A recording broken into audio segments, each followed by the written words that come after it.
What's up, guys? Welcome back to another episode of Behind the Facade. I'm your host, Gavin J. Gallagher, and on this podcast, I explore the mental and emotional game often playing out subconsciously both in your mind and the mind of everyone else in the real estate or property investment market. The key to success in this game is to master your mindset and behavior, to take control of your thoughts, your emotions, and, most importantly, your ego. Welcome to the show. What's up, guys? Welcome back to another episode. And I guess I should start with an apology because I missed last week's podcast. And it's not often I miss an episode. But what happened last week was I was actually in London on Monday to speak at a conference. Well, not a conference. This was a private group called the Developers Club. And it's a bunch of a lot of London-based guys, but a lot of UK-based developers that are building residential schemes across the country. And they're all, go-getters, interesting people, and they asked me to come along and speak at that. So I was at that on the Monday. It put me under a bit of pressure then for the rest of the week. And Valentine's Day being Valentine's Day, I ended up, listen, it's an excuse. I apologize. I'm sorry I missed it, guys, but I have actually been quite unwell in recent weeks. I've been now 2 weeks trying to recover from, first of all, I got a bacterial infection and I fought that off with antibiotics. And just as I recovered enough, I went to London and then came back. And sure enough, on the way to London and back, I don't know whether I picked something up there, but I got a viral infection then. And so I am still a little bit under the weather, but I wanted to get this podcast out. And this is a very interesting conversation, very enjoyable conversation with a lady who is a property investor for the last 15 years. And this is a great, one of the reasons I really enjoyed this conversation is because Susannah is very curious person, and so she actually asked me a lot of questions as well, and so there was an awful lot of give and take in terms of the conversation flow. And so it's probably going to be a little bit different from some of the conversations I've had before, but I do think you're going to get tremendous value from this. What's interesting about Susannah's story is that she started out 15 years ago, a single mom with with 2 kids. And she had no money at all to start the journey into property investment. And so how do you do that? Well, that is what Susannah is going to explain in today's discussion. And then we're going to go on and she's going to explain how she now lives part of the year in Barcelona. All of this is made possible by having passive income from her property portfolio. Now, she has actually gone through a number of very serious challenges over this time period, and she's going to explain a lot of that in today's conversation. So I think you're going to get a huge amount of value from today's conversation. And so without further ado, my conversation with Susannah Cole. Susannah Cole, welcome to the podcast. Very nice to be here. Very nice to be here. I think we're going to have a very good conversation. I'm looking forward to it, Susannah. And as we were just chatting there's a lot of stuff that we have in common and that we're going to enjoy this conversation. For the benefit of the audience, and we have a very international audience that, all over the world, and so it's always interesting to have a new guest on. Can you just give a little, we'll say 30-second kind of intro to yourself so that people can just have some context, first of all? Sure. So I'm actually Scottish, although I sound English, and I live part in Bristol and part in Barcelona. Got into property 15 years ago, just over 15 years ago, and didn't have a lot of money, had 2 small children to support, 1 parent, 2 kids, so no plan B. So I did that classic route of deal sourcing, joint venture flipping, borrowing money from investors, buying my own property portfolio. And then 3 years ago, I actually took a sabbatical, which was supposed to be in Bali, but for certain reasons ended up not being. And I actually didn't work for 3 years, supported by my properties. There you go. That's a great intro, and it's going to get a lot of people kind of curious to hear more. And like that first initial story you mentioned, that you started out with 2 young kids to support and stuff. I mean, I always like to start with the bit of backstory, that what brought you into property. And so why don't you just kind of give us a little bit of a rundown on your the reason that you got into property, and what was, where did you learn about property being this potential source for financial freedom? I think here isn't it in Britain, we kind of, our mentality for your international listeners are, an Englishman's home is a castle. And I think our culture is that property is kind of important and significant. And my dad was a professor, my mum was a teacher, but my mum used to run the young entrepreneurs group at school. Oh, nice. I just kind of always like, ooh. And in my early 20s, I worked, I was quite kind of into society being fair, which I still am, to be fair. And I worked for some cooperatives, and I started my own fair trade business, and I grew. So I was always a bit of an entrepreneur, At university, I had a club night because there was no dancing, and I love to dance. So, here's me kind of got a stack of cash around in my stomach, and on my bag, and being a little bit nervous about my bouncers because I thought they're probably going to jump me for all that money soon.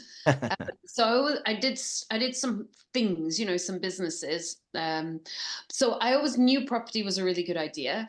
I was always interested in being a little bit stubborn-minded, shall we call it, as an entrepreneur. And but getting into property was scary.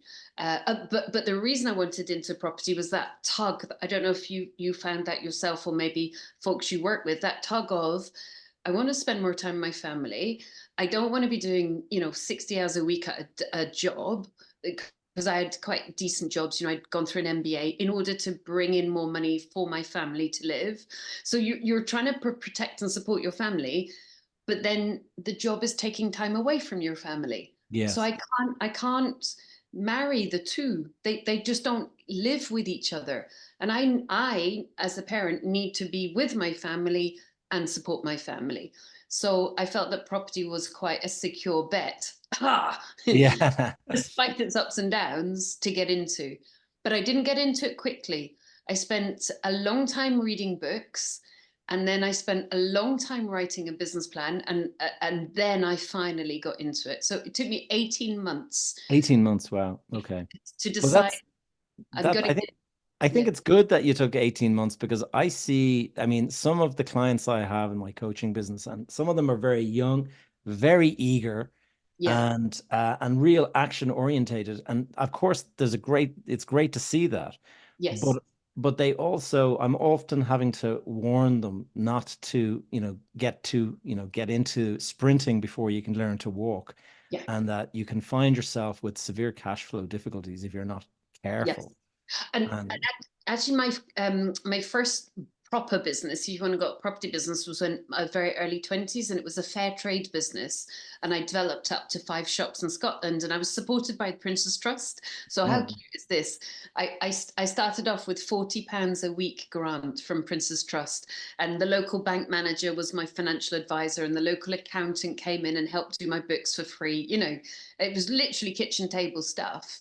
Uh, um, but what it taught me was cash flow. So Monday morning, with a piece of paper, I'd predict the week's takings, and then I'd buy the stock just enough to be able. So that was a really brilliant lesson uh, yeah. of cash flow. Small fry, small beer compared to property, but But you the predict your cash. principle and the principle of cash flow, and watching to make sure that you don't lose yourself in cash. Because at the end of the day, I try to remind people that it doesn't matter how profitable the deal is. If you run out of cash, you are out of Yep, business. yep, It's like you might make 1 million at the end of the deal. It doesn't matter if you run out. If you're 10,000 short yeah. and you can't find a way to bridge that gap, you're out That's of business. That's right. I did once, and I'm sure you had. I did once have 38 pence in the bank and a team to pay, Wow. and multiple projects to pay for. It was not the most fun moment of my life. No. And how did you get out of that? Because that sounds like almost a fatal kind of position to be in. And I've been in that situation as well. How did you get out of that particular situation? So I hate to leave. I can't quite remember how I got out of that particular one, but but broadly how I managed my cash flow. I mean, I got out of it, but it would have been through, ridiculous 100-hour week, to try and get out of it, to be quite honest with you, and Yeah. sweating and not sleeping. But how I generally got out of it was trying to run multiple streams of income. And that sounds glib and easy to do, but it's not necessarily. So I would always try and run a deal packaging business for quick cash flow. Yeah. Good, charging 5%. None of this $2,000 a deal, because you can't even function on that. Not Yeah. not if you're running a proper business. And then I'd run joint venture flips. So the partner would be doing all the funding, but we would be doing all the work. So they did nothing. And, So it and was a sweat ironically, equity I've been stake kind of. sweat equity, and you do work hard for it. Yeah. um, and then the third cash flow, if you like, was obviously making sure my yields were ideally 17 to 23% on my rental properties. But of course, as you're building a portfolio, that's not stealing, that's just sucking money away from you rather than giving you money back, because every penny goes back into buying more houses. And then my fourth cash flow, and I was pretty strong at this, was working with investors. So people would lend me money directly, and then they get paid back with interest. But I had a rule which was never borrow more than £1 million at any one time, which sounds like a lot of money, but I figured it out that if it went horribly wrong, for the rest of my career, if I had to go back to a job, I could probably pay £1 million off Yeah. before I retired. That's why I just didn't borrow ever more than £1 million cash. That's advice that I could have taken back in the day. The and tell me this, you mentioned that you did an MBA, and clearly having an MBA behind you is going to be good in terms of convincing investors. Did you find that to be the case, or I mean, No. no? Okay, interesting. No, I think it helped with some bits of critical thinking. But what the MBA actually was good for was corporate. So I ran a business until I was 29, and then Princess Trust brought in an amazing advisor who had 70 shops in Right. Scotland. He took one look at my business and went, "The only way you're going to expand is by growing." By working harder. This is not a scalable business, because everything Yeah. was so bespoke. I was in bringing in goods from third world countries, paying a fair price, fair trade business. So he said, I commend you for what you've achieved, but I would tell you to shut this business down. Wow. Well, I mean, Oh, it's but it's it's he's it's right. sad, but it's true, isn't it? That like fair trade, Yeah, it sounds great in theory, but if it's not scalable, then it's always going to it was. be, yeah, basically hand to mouth kind of existence. Yeah. And for my age, I was earning okay money, but yeah, basically I would call it hand to mouth, not because of the profit at the end of the year, but exactly what you talked about earlier, the cash flow.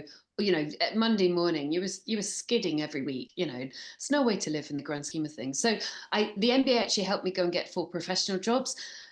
And I always knew I was coming back out the other end as an entrepreneur. And those 4 professional jobs really helped me learn some skills, like, the professional planning or fundraising. But I was only like 2 years in each job, boom, boom, boom, boom. Right, let's get out of here again. And when you were Uh, doing that, were you doing anything on the side, or was it you were 100% focused on those jobs and you didn't have any kind of side hustle on the go? well, my children were at that lovely, young age of sort of, oh, just that beautiful age up until about 12 or 13, where you put the school uniform on the Rayburn the night before, so they come down in the morning, they got warm clothes. But yeah, I bought 3 family homes that I could barely afford. And because I don't watch a lot of television at nighttime, the kids are in bed, I don't want to go out, the kids are at home. So at nighttime, I would renovate the properties myself. And Okay. each of the 3 doubled in value, and I sold them as soon as they were ready. And then we bought the next one and the next one to try and build my equity up. So But it was a way of staying you were moving from interested. house to house, basically, were you? Yeah. Yeah, That's an yeah, interesting thing. I did that myself as well, and it's kind of like a house hacking in a sense, because yeah. you're using your own home and the growth of the equity, and you don't have to, you obviously have to live in a kind of ramshackle place for a while, but Yes, it's worth it. And also the yes, great benefit of it, certainly speaking from an Irish perspective, there's no tax on your principal private residence. exactly. Here too. no Yeah. tax. So if you And I double your walked money, away. that's all of your increase. Yes. Yeah. Yeah. I had a really great, very dry lawyer that said, now you do realize that none of this is your own effort. It's entirely the market. And what was amazing about that was he wasn't trying to be rude because he was actually a really good guy. It made you just go, don't get ahead of yourself, kiddo. But it also taught me segmentation. So when I then did flips at scale, I was cookie cutter, same tiles, same toilet, same shower, same carpet, same paint, everything was the same, just different properties. But Yeah. here I did bespoke. So Because it's everything your was home. bespoke. Yeah. Yes, and it was all, like even in my house here just now, I've got Art Deco stoves that came from France. Well, where did I get them? eBay. They're not actually super expensive. I've got a 1950s Aga. So that bespoke commanded, and even after Lehman Brothers went down, I hate to say this in case they ever find out about it publicly, I got 100 grand over asking price once the 2008 2009 recession hit because it was bespoke. Yeah, that's it. And It's funny you say that because it's the very same that happened to me with I moved from house to house to house, but my best one was I moved into a house that was a 3 bed and I extended it into a 4 bed, but I built this huge big family room and I completely refurbished the gardens and everything. And it was very bespoke. Um, yes, but I had paid 390,000 for it and I sold that property for 1.9 million in the end. ooh, And so it was now just, you're talking. yeah, but the funny thing is it was the bespoke design that commanded the purchase Yes, price. And correct. it wasn't that, I mean, and I do take on board the runaway, the market is running away, and of course there was a huge amount to do with it. But the reality is that if you make a beautiful, beautiful property, you could end up with two or three wealthy buyers bidding Correct. against one another, and that's Correct. the difference it makes. Yeah. And I've been thinking about that recently. So what I couldn't afford to do when I was scaling was the bespoke. I needed it to be cookie cutter. When we are doing like 30 flips at the same time, it had to be cookie cutter because it was just too Yeah. much otherwise. But I've been thinking just that generally, people talk about a celebrity mindset, and I don't mean that in a derogative way. Denise Duffield Thomas talks about celebrity money. Well, she talks about money archetypes. And I always was kind of about the celebrity, but I'm realizing now it exists, and what it is people that always want the top end.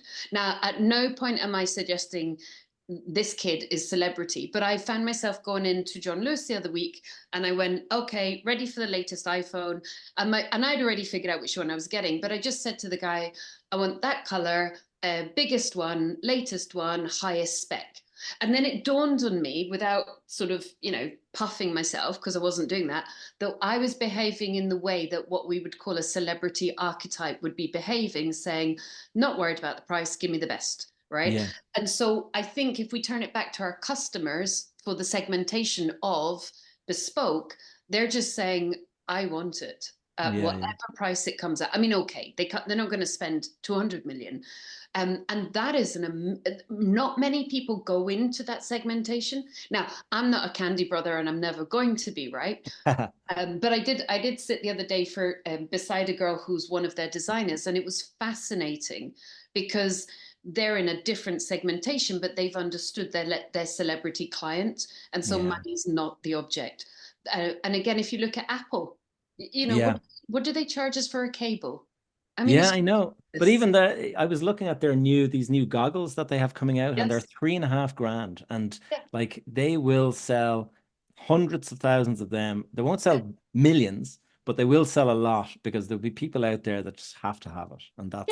that's what it boils down to. I just It's spent 1.5 grand on a phone. How ridiculous, So, yeah. so I think we need to take that and be brave if we want to do those kind of projects and realize that celebrity bespoke actually is very beneficial. The risk is, of course, there aren't that many clients wanting it, but if you make it desirable enough, they're going to fight for it.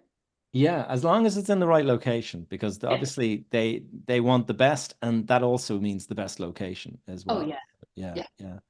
And tell me this, let's dial back the clock a little bit, Susanna, because there's a lot of people that be listening and they'll be wondering, you mentioned deal sourcing. Let's learn a little bit of about that. And this is what's great about this is so many people that I'm speaking with, they're trying to, scramble together that deposit to get started.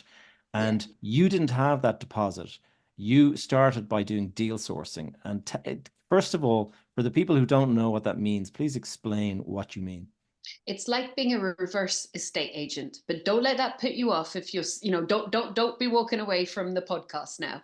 So what I mean by that is an estate agent doesn't buy the property and doesn't need to apply for a mortgage or put down a deposit, but they get paid a fee when they sell a property. And that's the same. So what I would do is I would find a property if it was worth 100,000, 45 pieces of research. So really make sure it's worth 100,000. I would need to find it for maximum 75,000 and ideally 60,000. But typically I'd be finding it for 66 to 67,000 pound. It's worth 100. I would then pop it on. So let's just make our figures easy, shall we? If it's worth 150, I need to be finding it for about 100. Yeah. Okay. So then I'd be like, hey, here's a property. I got it under offer for 100. It's worth 150. Here's my report. Here's my evidence. Would you like to buy it? Yes. Okay. Pay me 5%. So you get a property worth 100. So worth 150 for 100. It's cost you a £5,000 fee. You're still quids in. I'm quids in. Everybody's happy. And we were doing between 48 and 53 of those a year. So that then helped build up investor relationships and also money to buy So about properties. one a week, Yeah, approximately. yeah, And rough. were you when you use one a week, I mean, you weren't finding and selling and making your fee in a week, I presume. You had multiple go on the go at the same time. Yeah, the fastest we ever got paid was 4 days, but that's almost like a little cheat. That was with one of my favorite investors, Paul, and we figured out that we wanted to buy something pre-auction.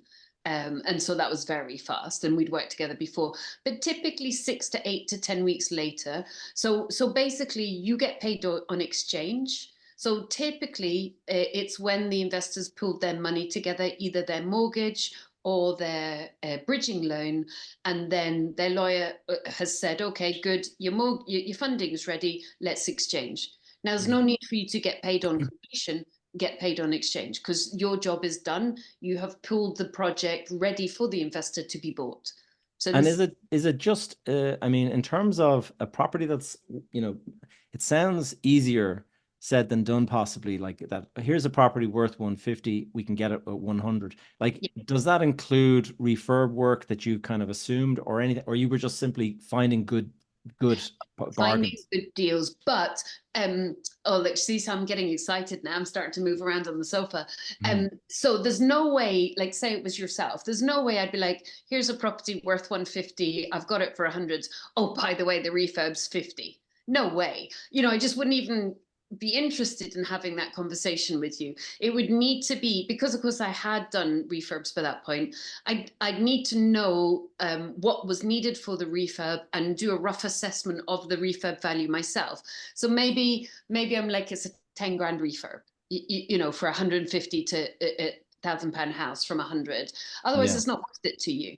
Um, yeah, yeah, and we started off actually telling them, because we started off getting our builders out, because I always used to run at least 3 sets of builders with like another 6 cycling in case one of those guys died out.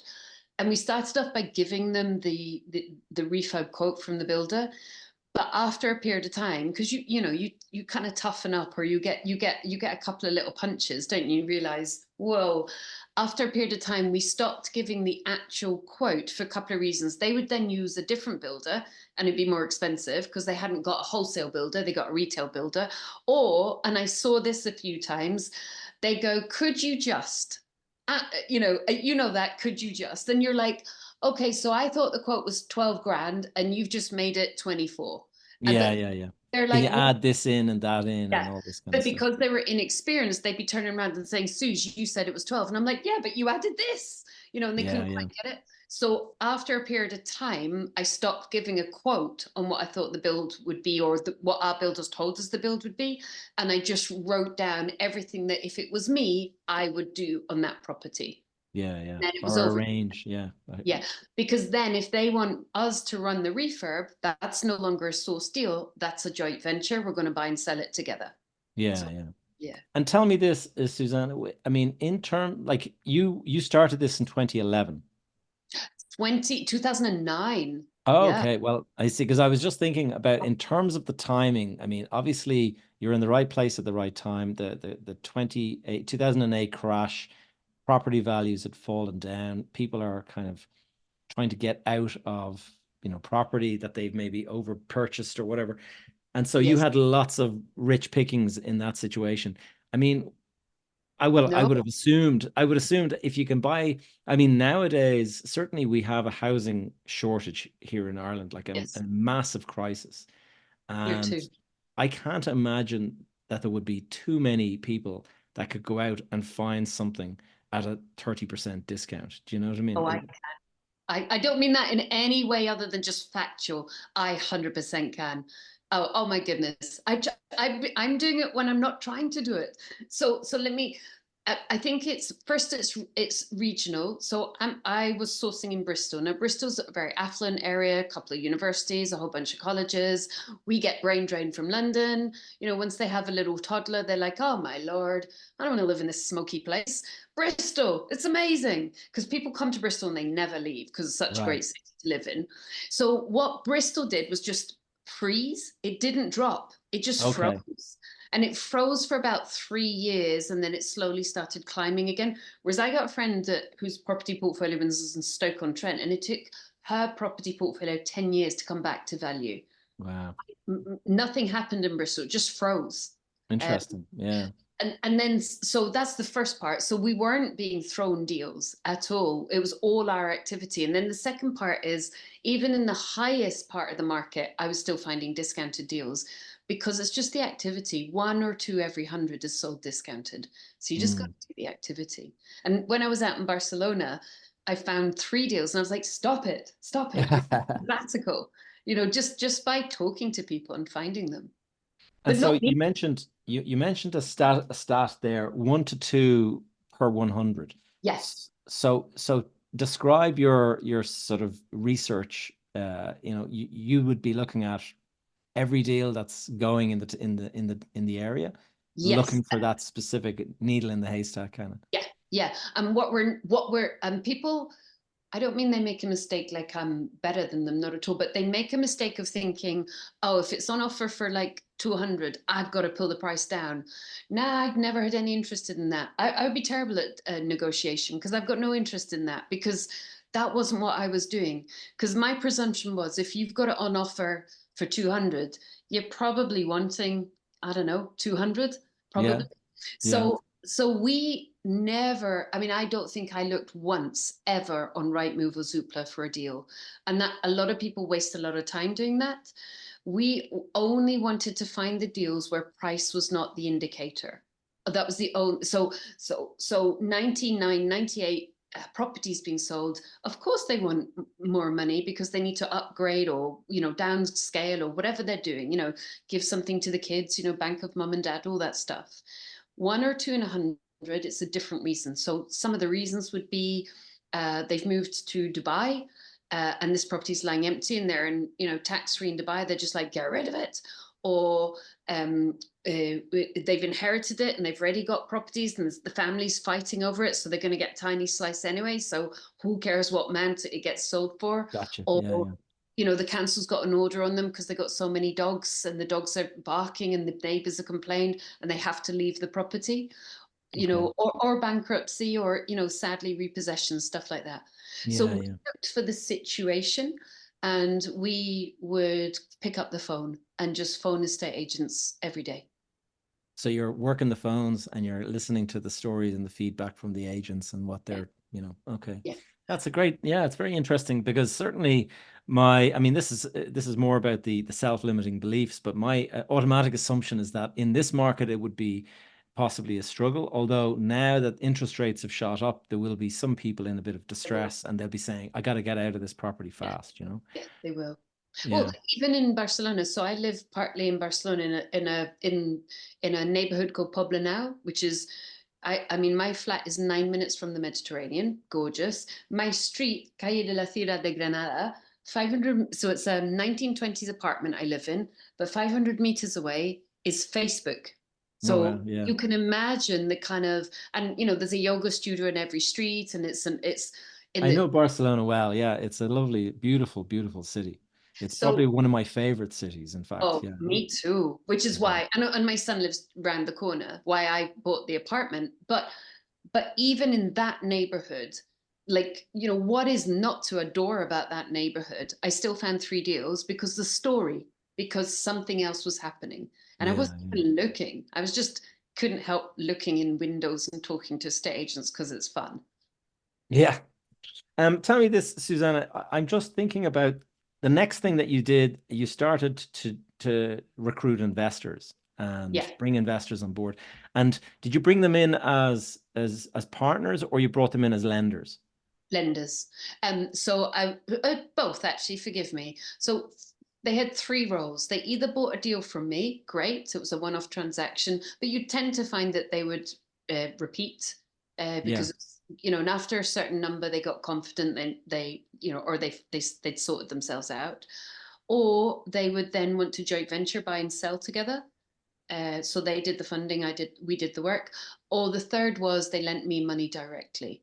And for the lending money directly, I ran a fundraising campaign. I absolutely cleaned up. And I mean that with kindness. I would go into, like, bear in mind, like, I didn't have much time. My priority was not being out networking with people. My priority was putting the pajamas on the wee old Yeah. Rayburn so my kids were warm in the morning. So I would network one evening a week, but I wanted to be at home, to be honest, but I had to, otherwise this business isn't going to work. And so I would go into that room and I go, right, there's 40 people in this room. And I would get 35 business cards, and I would phone once the kids were at school the next day, 35 people once a day for 5 days until I got all of them, or they were like, get lost, you stalker. Uh, because I had to make do with the limiting ability to find contacts. Uh, Yeah. Yeah. and I just be like, what are you doing in property? What's your objective? What's your time frame? And how much is your pot?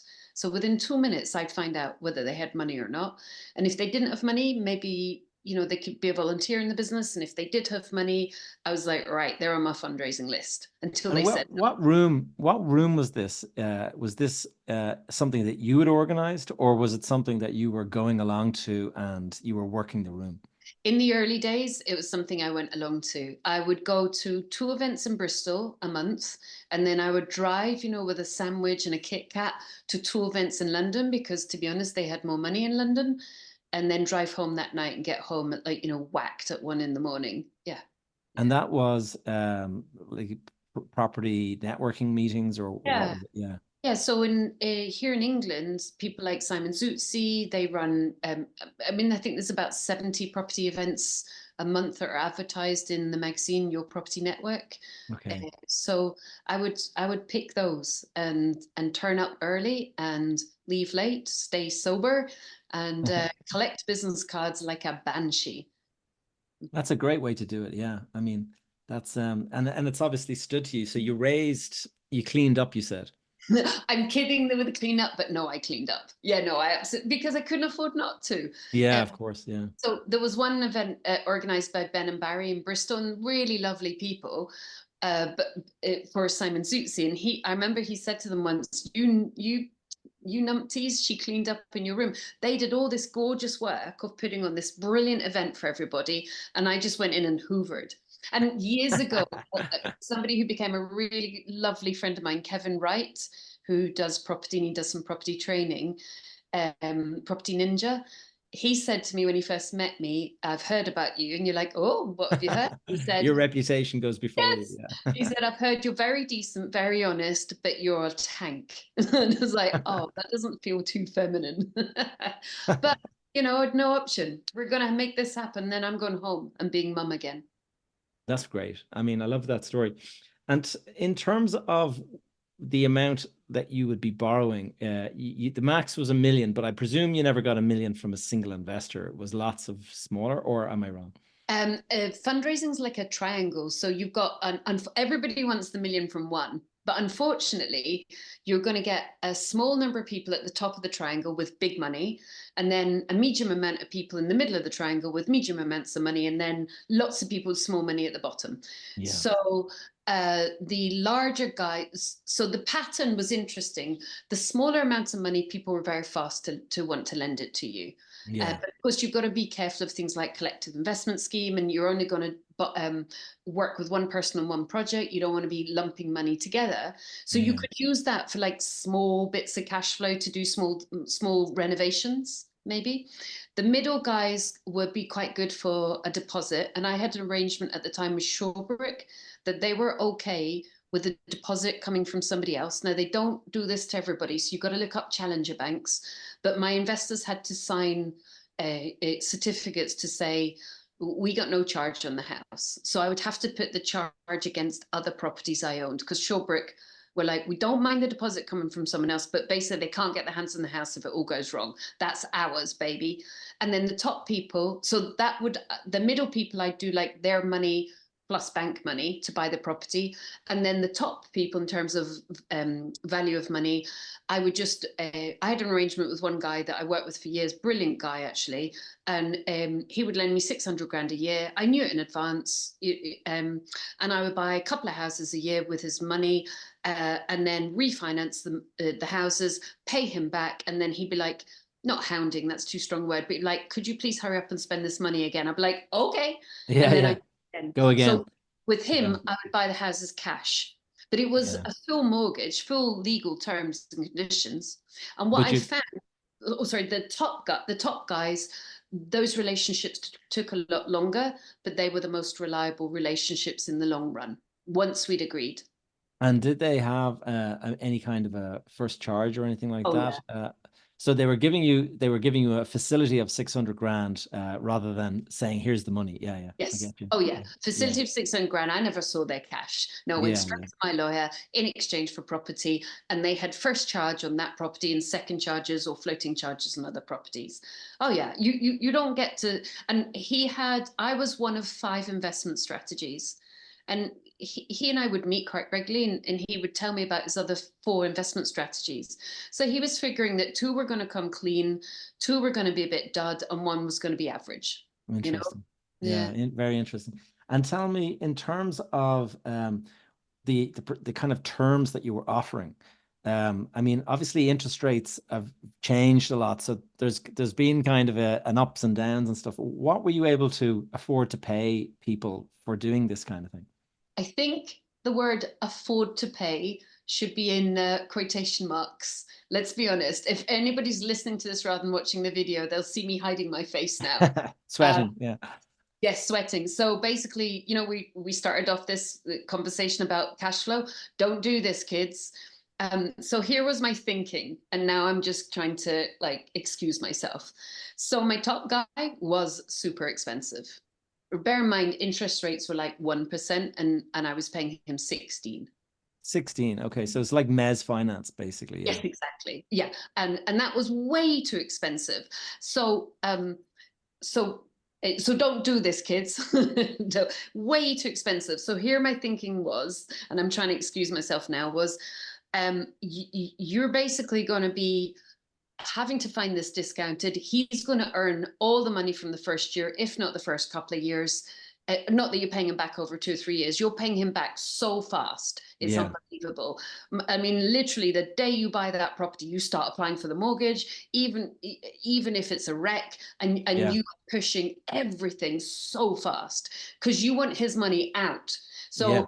So I wasn't keeping his money in a property for a year. I'd be trying to buy 2 or 3 properties with the same amount of money in Gotcha. 1 year to pull it back out. But yeah, I'm hiding my face, not with shame, but like, it was No, expensive. the thing is it works. If it works, it works. There was a guy, there was a business here in Dublin that started around 2009, 2010. And what they did, they had a completely different attitude to all of the banks. The banks were in bits after 2008.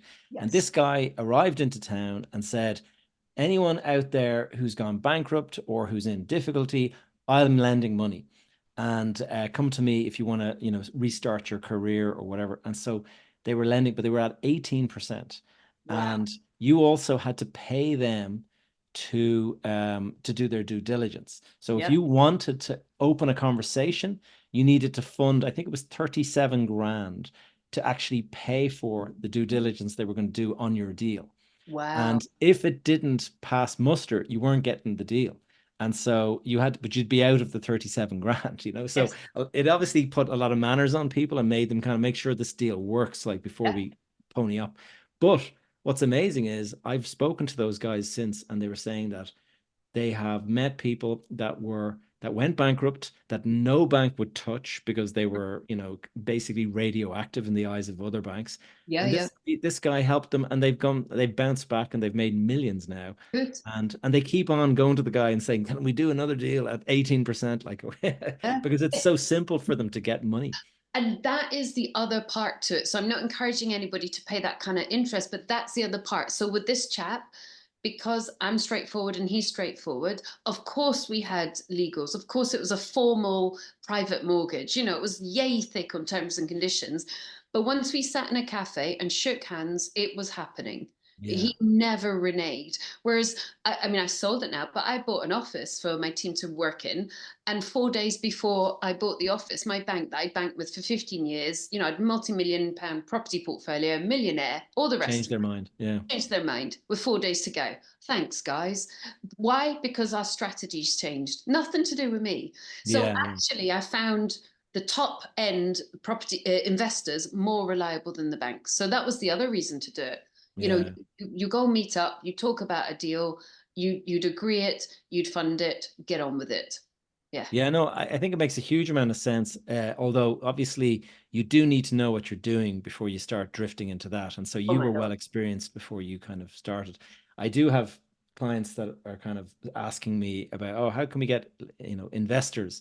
And I'd be like, well, hold your horses. Like Yeah. you're still actually learning how to do this. Like don't Yeah. don't Yeah. jump Yeah. in, don't get ahead of yourself. No. I had a Can you? bookkeeper that definitely, and I still work with her now. Every single Wednesday at 11 o'clock we meet, and she used to run so many cash flow predictions and manage the books and manage all of that very carefully. So it meant that I could run a mile a minute, but I knew the gate was. I only had two moments where I had two very small hashtag saved Susie Bacon.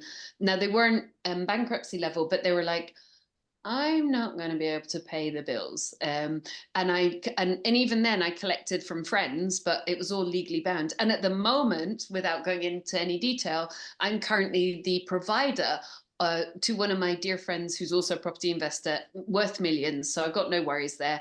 Obviously, I've got the legal contract drawn up, but I've currently provided, should we call it funding for hashtag save someone else's bacon on a temporary basis. Not huge money, but tens of thousands, not hundreds of Yeah. thousands. People Yeah. find themselves just in a difficult moment, and it's great to Yeah. have somebody to kind of help bail them out.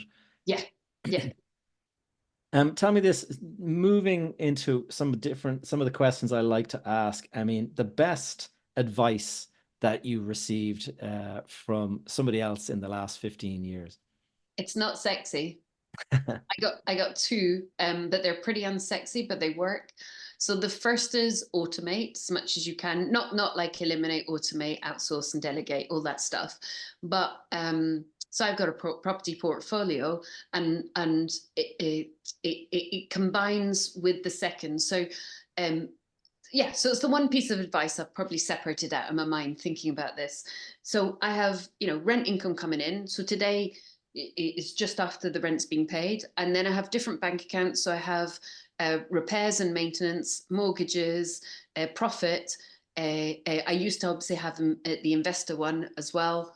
And so what would happen is the rent would come into the rent bank account, and then it would automatically on standing orders go out and pay everything. So not sexy, but steady and reliable. So you're not suddenly going, oh my Lord, I missed a mortgage payment. And Yeah, and that really counts for things when the bank is saying, can you show me 6 months of mortgage payments? And can you get your bookkeeper to annotate every single tenant payment? You're like, yeah, yeah. oh, that'd be amazing. She'd really love to do that again. So you're not showing one bank account, you're just showing all the tenants rent, or you're Yes. just showing all the mortgages. Yeah, And I then think that's great. It's it's systemizing basically Yeah. your thing. Yeah. And then Uh, the other one, again, super unsexy, and I'm so sorry. It'd be lovely to talk about raising millions of quid or doing hundreds of deals, but it's managing your time. And I'm back to it now, and I'm kind of fascinated by it. So, 40% organizing, or 30% on deals, 30% on the money, or investors, banks, whatever it's going to be, and 40% working on your business. And if you now 1 week you're going to be all deals, the next week you're going to be all money, whatever the heck it is. But that 30, 30, 40 deals, money, and organizing your business stood me in good stead. And because I've literally just come back after a 3 year sabbatical, and I've just recruited in a team, and I'm not very good at managing my time. I'm just I've got something called Time Doctor, and oh it's yeah. yeah. Now, normally people use that for outsourced teams, and my team is mainly in the Philippines these days. So initially we brought it in for that, and now I'm observing myself. So it tells me how productive I was. It looks at keystrokes, mouse strokes, and how much I'm tapping on the keyboard, and it Keyboard. analyzes how productive as a percentage I was in terms of just actually inputting stuff into a computer. And also I'm able to identify which project I'm working on throughout my day. So I'm genuinely monitoring and measuring myself probably more strongly than I am with the team. The team, I just want to know that they haven't looked at cats on YouTube. Do you know what I mean? Yeah, And yeah. they've done a reasonably strong job. I'm really not going to micromanage somebody. But with me, I want to see, well, where are you actually placing your time? And within that, I have one of my team members. We meet every Monday to organize my diary. Like, she organizes it well in advance. Days are detailed. Like, I don't work Fridays, and certain days do certain things. And every single week we'll meet for up to an hour and a half and just plan the week, the month, the quarter, the 6 months, and the year, and make sure it's in line with the KPIs. So none of that is sexy. None of that is like go get cash. It's like organize your time and organize your money. And if you've got that foundation, then you can spring off it. That's Yeah. that's my advice. Yeah, no, that's good advice. I mean, it doesn't have to be sexy. It's looking after the bread and butter basically. And What but one of the would be things, one of yours? Or if you don't mind me asking, what would be some of your advice?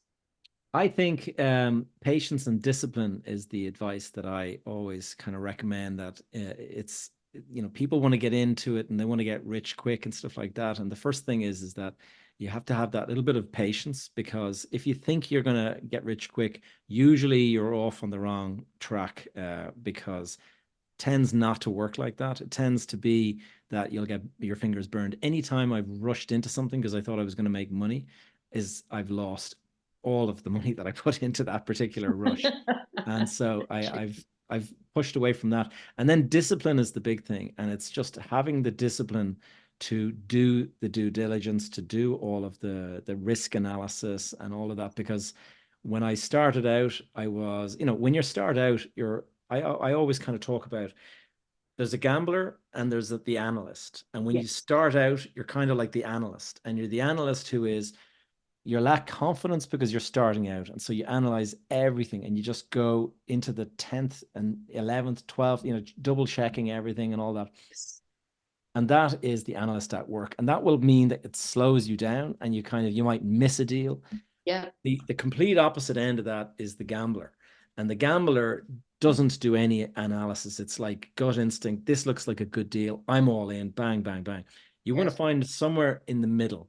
Agree. And I find that it's important to kind of have the discipline to, even when you're experienced and when you do know what you're doing, is you'll find that you're naturally moving towards the gambler when you are experienced and confident, and Yep. you've got to hold yourself back around the middle and Yes. do the work that perhaps you think is beneath you, and perhaps Yep. you know best. And I can sense that this deal is fine. I don't need to do all Yeah. those checks.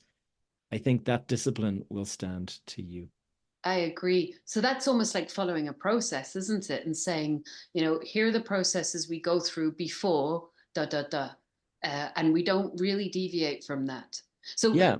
with us with the deals, we had a deal sourcing report, which sounds great. It sounds like we've got that to go bling bling bling to the other people, say, hey, buy this deal. Actually, all of the process was the same for every deal. So by the time it went into a report and got released to our investors, we'd already figured out that, yeah, we're absolutely sure as we can be that this is going to be a really good deal. So yeah, Yeah. it almost like had to pass muster. Well, And I think it's a good thing. There's a terrible sort of habit of people who want to get into deal sourcing, that they just go out, they find the first property and they try to kind of offload it onto somebody. And yes, if you've had the discipline to go and write a report and, yeah, to articulate why this is a good deal, yeah, then it shows that, okay, you've done your homework, and so I'm confident to go and pay you the 5%. And also, I think, there's people that sometimes balk at paying a fee, but if you've gone off and you've done all of that homework for them, well, then yeah, it seems reasonable. I have had situations where people have sort of said, here's a deal that I was thinking of getting into myself, but I've changed my mind, and so I'd like you to buy in and pay me 5%. And I'm like, show me what you've done, and like it's kind of like nothing there. yeah, yeah, yeah. And even the discipline, to use your word, on working with an investor. Again, I learned very early on that you incubate an investor, not just for them to trust you, but for you to trust them. Because about 2% of people are kind of, and that's going to include your investor population. So the more you can have between 5 and 9 touch points before you agree to work with each other, the more you can assess them as much as they assess you. And also, for them, they've got a deeper footing with you. So if anything does go wrong, because it's property, so inevitably something at some point in some projects are going to go wrong, there's a stronger relationship. Mm. Yeah. It's a very good point. And actually, I think there's a study that I read about, and they call it the ZMOT formula. And what it is it's I'm 7 writing 11. that down. Oh, Write that yeah. down. 7 11 4. And Uh-huh. that if for somebody to buy from you, they need to know, like, and trust you. Yes. And in order to establish that trust, they need to have either consumed 7 hours of your content, or met you and had like a number of conversations and stuff. So you'll meet somebody in a coffee shop. You don't ask for money on the first meeting. No, You no. meet them, you get to understand what's motivating them, what's driving them, what are their kind of like risk tolerances, where's the red line that they don't want to kind of hear a deal if it's in this area. And that Yeah. kind of time goes in for 7 hours. But they're also looking for the different touch points. Like if you sat across the table from someone for 7 hours, it's too much. Oh, Whereas 11 touch points, it's kind of like, okay, I've looked at the videos and I've actually read the blog and I've listened to the podcast and I've met the person a couple of times. And then yes. the fourth one is there's touch points, and I've forgotten which one it is. Is it because I've been listening to Daniel Priestley recently, and Oh yeah, he Daniel. Yeah, he's a friend of mine. Yeah. oh, there you go. Well, yeah, I went and saw him in London in November, about maybe November the 10th, something like that. It was quite Yeah. interesting. He's doing another thing day after tomorrow. I was speaking to him on Friday last, and he was saying he's running another event, one of his events on I think it's the 4th or the 6th. And so he's a great guy. Yeah, he's the one who told me about the ZMOT formula. Yes, And so I think the four from what he talked about. I didn't ever know it was called Zemo. He is in 4 different locations. I think is the fourth where that's right. Yeah. So it's a podcast, it's a whatever it might be. So it's a cafe, a hotel lobby, a podcast, YouTube, whatever it might be, yes, or your Instagram or whatever. Those are the 4 different platforms, or different, I suppose platform is the best way to kind of describe it. yes. But 11 touch points. So like, whether that's 11 episodes Yeah. or whatever it might be. Yeah. Oh, So one of the things we did years ago was we ran investor days, and part of that was efficiency. Remember, she wanted to warm the pajamas more yeah. than talk to investors, and so we would. And quite understandably, investors would ask the same questions, with some differences, which is how safe is my money? Question number one, and how much do I earn? Question number two, and then lots of variations beyond that. So every 2 weeks, we would run an investor day in my living room in my other house, and maybe 20, 25 people would turn up, advertise at an Eventbrite, charge them 20 quid to make sure they're semi-serious, at Yeah. least. and then do a presentation. They would ask questions. And what it meant was, although they were getting a touch point that was for them, they're listening to the one person and meeting my team. For me, I was getting an effective touch point, which is there's maybe 20 people in the room. Although, interestingly, if we set ego aside, and we maybe should talk about ego in property because it's people's downfalls. Interestingly, 15 people in the room is the most efficient investor day you can do. And so Okay. if you want to get 50 or 100 in the room to feed your ego, that's kind of silly. You're going to get more money and more deals done in a room of 15 than a room of 50. Well, you can work a room of 15, whereas a room of 50, you're going to have a load of people chatting amongst themselves and you never get around to them. Yeah. Yeah, yeah, yeah. Yeah. So So interesting. I had to learn that and just take my ego away and go stick. Yeah, well, the ego is something that can bring you down. I have what I refer to as my 4 E's, and the 4 E's are the 4 things that will destroy your career. And one of them is your ego. Yeah, The other one is your emotion. yeah, And those are the two internal ones that you have control over if you're aware, self-aware. And then the external is the economy. yes, And then the last one, and I spoke about it like yesterday on one of my YouTube videos, is events. And events come out of the blue, never expected, unanticipated. And it can be, something as simple as, we'll say, COVID. yeah, Nobody saw COVID coming. Suddenly there's a world lockdown. yeah, Nobody saw the 9/11 attacks of 2001 coming. Suddenly everyone is, sort of jumping out of the airline businesses and all of this kind of stuff. And just like that, an event takes place and it destroys the market, or it certainly upsets the market for a couple of weeks or months or whatever it might be. And that can be enough for your cash flow to stop.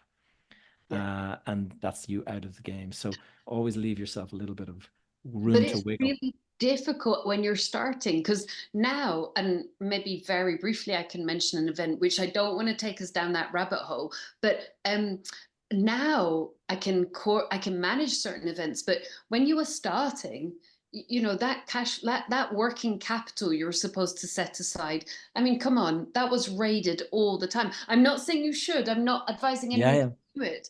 And it was really difficult to Needs must. Yeah. mentally move from that bootstrapping entrepreneur to always setting money aside.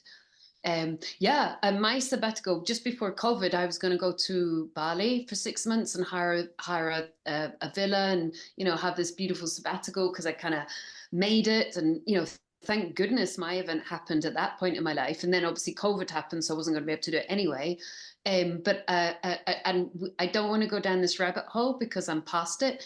But I've just come back to work. I got diagnosed. You ready? 1, 2, 3, 4 different cancers Oh my in. goodness. Wow. Yes, oh my goodness, yeah. And that's the And reason that you took the 3 year sabbatical, is yeah, it? Okay, yeah. wow. And so here's the life-saving now that and before anybody freaks out, and I definitely had moments of like, gosh, this is Yeah, quite a lot. Actually, statistically, people that get diagnosed with multiple cancers have a higher survival rate. And often it's, really. yeah, thank goodness. And That's often interesting. well, Hmm. because once you're getting I mean, I must be the most scanned woman in Bristol right now. So I am so clean. Whereas oh gosh, I don't even want to suggest this. I was going to use you. Let's not. We don't know that the passerby of my house right now is incubating something. And Yeah, yeah. what typically happens is once you get diagnosed, they go, let's check you out, and Yeah, then yeah. once they Full catch, scan. yeah, everything else. So yeah, I was incredibly fortunate that I was at the point in my career that the properties were built. And my nurse early on, I didn't work with an amazing department at the beginning, and that's a little bit of an understatement. And I asked my nurse, what happens if it's stage 4, which is terminal? And she said, Yeah. well, we stop treating you. And I And you thought, go home. Yeah. yeah, no. So we sold some houses to have a massive cash pile in case I needed to pay for everything. And in the end, Yeah. I paid for like 150 grand's worth of treatment myself because I was unimpressed, shall we just say. So Mm. I went to the best hospital, the Royal Marsden, and as a paying patient. So that, but if that event had taken me out in the beginning, that would have been incredibly tough. Yeah, of course. There'd be no kind of, well, I don't care what the treatment costs, I'm paying. That's what I mean by that sums up the word event. I Yeah, mean, it's something happening unexpected, and it can derail your life, your investment, your career, whatever it might be. And a lot of people, you know what that old statement, it's quite funny that people make plans and God laughs, or whatever it is. It's like No. it's like you're there. And yesterday was a perfect example. I love the 1st of January for making plans, and for the Yes. next 3 months, this is what's going to happen. And I set all Yes. this time aside to do all of that work. And then I got a phone call, and my mother was very ill, and I had to Oh, rush to the hospital and in an ambulance with her and everything. But wow. she's okay, thankfully, now. But what's funny is that here's a moment, like I was there, oh, I've got the whole evening, I'm going to spend all this time and stuff. And then in the end, I spent like 5 hours in the hospital. Yes. And so things just happen. And that's, that can either be financially, or it can be, life, or, time. Yeah. You just don't know. And it actually makes me more a fan of property because The to passive nature of it. to have that resource. I mean, January the 19th, and I leant forward and went, this better not kill me. I was so like, no way. But obviously you don't necessarily have the choice whether that's going to happen or not. And I simply stopped work because I was like, immune system, Yeah. I'm going to play my part, you play your part. Um, and it's made me a greater fan of property because I've not worried about money at all. I still have 6 figures income coming in from the rentals, and I just made sure I had a massive war chest in case I needed to fly somewhere and pay for stuff. And as it was, I did pid for a lot. Yeah. So I'm a huge fan of property, not just for the whole, let's go to Bali and sit beside the beach, but also it can save your life. And it did with me. That's unequivocal. Yeah. Yeah. Wow. Well, Susannah, I'm conscious of time, and what I'm going to do on that note, which is an uplifting, positive note, Yes, let's I'm going to do. ask you. I want to just ask you, knowing now what you know, and having had the career that you've had, what Yes. would you say to your 20-year-old self? What advice would you give?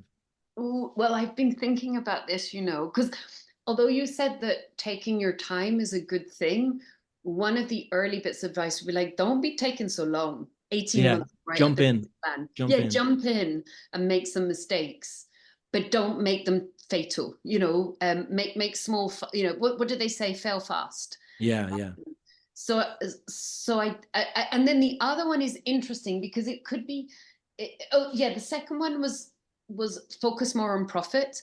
So I think you get two kinds of property investors, don't you? Really, I don't know if you feel this. You get the people that want to build the long-term assets, the wealth, and I'm definitely one of those. So I'm a lifestyle rather than a empire builder. legacy. Yeah, Yes, and then you get the people who are like, I'm all about the cash, and they have the amazing cars, and I was a multimillionaire with a car with a bumper tied on with string because A, I didn't have the time, and B, I didn't want to spend any money buying a new car. I wanted to buy houses. So, so I would actually go, honeybee, why don't we celebrate a little bit more in the early days? Because I actually think that's not just about go buy yourself a fancy car or whatever the heck you decide to celebrate with. It somehow rewards you and brings that kind of Scottish Presbyterian work ethic, it kind of brings you away from that, saying, yes, I have to suffer so that the houses can succeed. I actually don't think that was as necessary as the way I laid it out. I mean, I was terrified, let's be honest. I was terrified it wouldn't work. So of course I wasn't going to take any money out of the business for ages. But I do think I could have probably had a little bit more like woohoo money yeah, yeah, time. yeah, So focus a little bit more on profit and a little bit less on long-term bricks and mortar wealth acquisition with hindsight. Um, but then I'm glad I'm here. So what am I complaining about? And I bought myself a yeah, flat in Barcelona and it was for cash and all the rest of it. So, but that is genuinely the advice I'd give my 20-year-old. And I think it corresponds to what you were talking about. You got time, kiddo. Have some yeah, fun. yeah, yeah. Very good point. Well, Susannah, if What would people you, want to, oh, sorry, sorry. what you're What going to would you, ask me? what advice would you give your 20-year-old? I would say, see, the thing is it depends obviously on what you've been through yourself. And Yeah. so obviously in my case, I never had a mentor. My father died at the age of 45. And God, so I was involved in property at the ripe old age of 21. wow. And I was looking after properties that he owned, and I Yes. was looking after a development that he was in the middle of when he died. And Wow. so I had to kind of roll up the sleeves and kind of pile in. Yeah. And I learned on the job, we'll say, and I learned a lot of stuff, which was great. But then I had some incredible success, and I had it in very quick succession. One deal, like this is the one that I kind of talk about when I'm talking about it. The best deal I ever did So was far, so so far. far, yeah, was I bought a property in December, and I had an offer from somebody who had been my underbidder, and I sold it 6 weeks later for a 2.5 million profit. And That's nice. it was incredible. It was just being in the right place at the right time. Yes. And but after that, what happened was is that success went to my head, Your and legs ran away suddenly, from you. yeah, Yeah. I suddenly thought, okay, I'm going to buy the penthouse in New York, Yes. and then the next deal did the very same kind of numbers, and I Wow. kind of thought, okay, I can buy the villa in Spain now, and then the Yes. next deal did it again, and Yes. so I accumulated a huge amount of cash very quickly, and I suddenly thought, I've figured out how to make hundreds of millions, and Yes. I'm going to be incredibly wealthy in my lifetime. And Yes. therefore, I'm going to live like a king for the next couple of years. And so I was first class everywhere, new car all the time, and all of that stuff. That's what success too quickly can do to you, is it can Yes. kind of cloud reality. Yeah.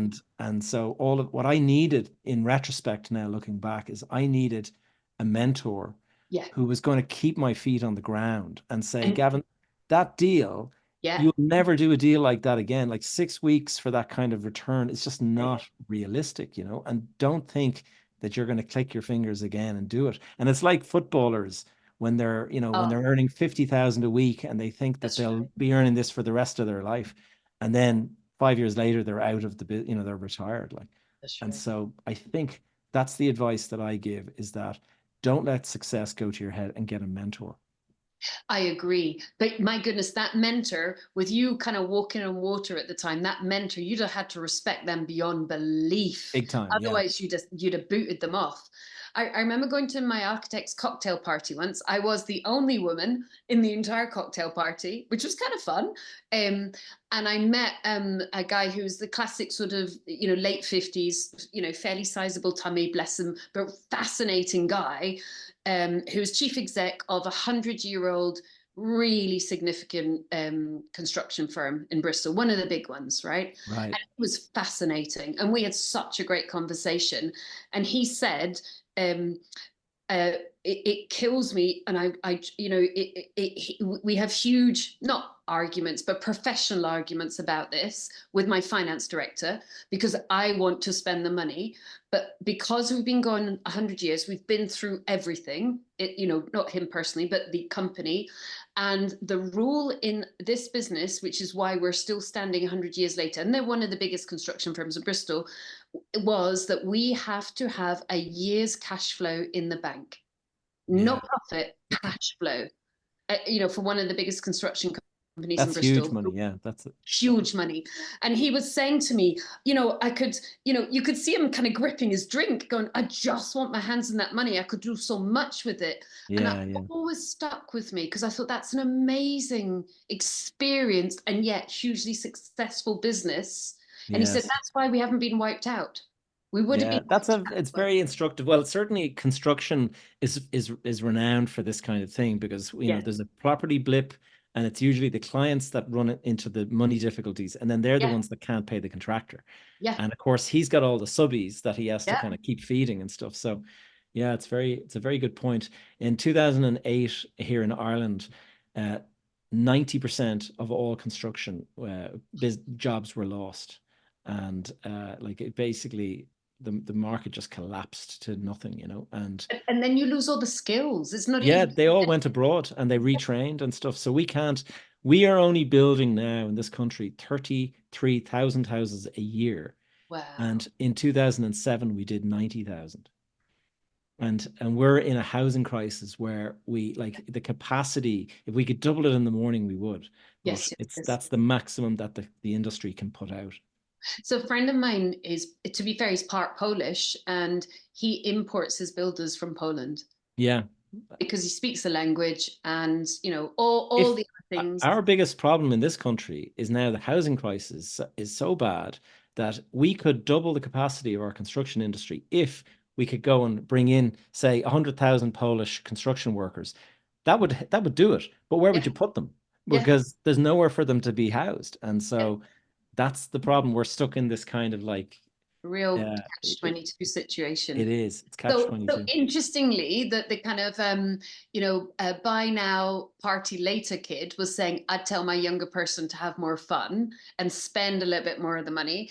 And you, who was like making way more money than I was making, is like, I would tell myself to like get Ease some back.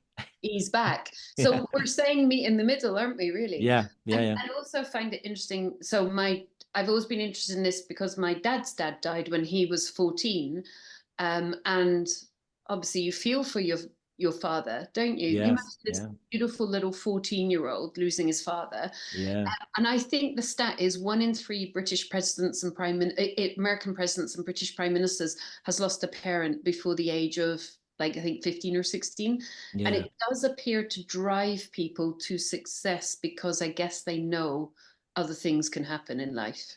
So they don't Yeah. waste time. Yeah. That's a very good point. Right, Susanna, I think we're at the end of our time. What if Okay. anyone wants to We have uh, to. if anyone wanted to learn more about you and your company, the Good Property Company, where's the best place to find you? Oh, it's all the usual socials. So there's a whole bunch of stuff people can download for free from my website, thegoodpropertycompany.co.uk. Free webinars, free checklists, the YouTube videos. I think we got quite a lot of YouTube videos there. So YouTube, Susannah Cole, The Good Property Company, or Instagram, message me, and either I or the team will reply, all that stuff. Insta, Facebook, LinkedIn. Yes. I'd be Brilliant. delighted to hear from people. I really would. Brilliant. Well, Susanna, it's been a real pleasure. I knew we were going to have a great conversation, and indeed we did. And so, best of luck with everything, and You good luck too. with your ongoing career. Oh, well, I'm left wanting more. Maybe we can do another conversation sometime. That'd be We lovely. will. That'd be great. All right, Susanna. Take care. All right, guys, I hope you enjoyed my conversation there with Susanna. As you may have gathered, the conversation was actually recorded back in early January, and I'm only getting around to posting it now because I had a number of other interviews in the can, as we like to speak. As we like to say in the podcasting world. And so I've finally kind of caught up with a number of my recorded interviews. And this was one of the ones that I was really looking forward to putting out there. I have put links in the show notes to Susanna's company details, and you can go and check her out. She's got quite a bit of a social profile herself, social media, things like YouTube and stuff like that. And I would suggest you go and check out those as well, because she's quite prolific with her own content, no more than myself. So guys, I hope you enjoyed it, and I look forward to catching up with my regular schedule and getting the next week's podcast out on time. So until next week, take care. Thank you for tuning in to another episode of Behind the Facade. If you have any questions or topics you'd like me to cover in future episodes, please connect with me via the Facebook group that is called Behind the Facade Community. Alternatively, you will find me on social media. My handle is Gavin J. Gallagher. You can stay up to date with all of my content and the various projects I'm working on over on my website, gavinjgallagher.com. And while you're there, please do add your name to the Join My Tribe thing over on the right-hand side. This will ensure you're kept up to date via my weekly newsletter. All of these links are in the show notes below. That's all for now. I will see you guys in the next episode.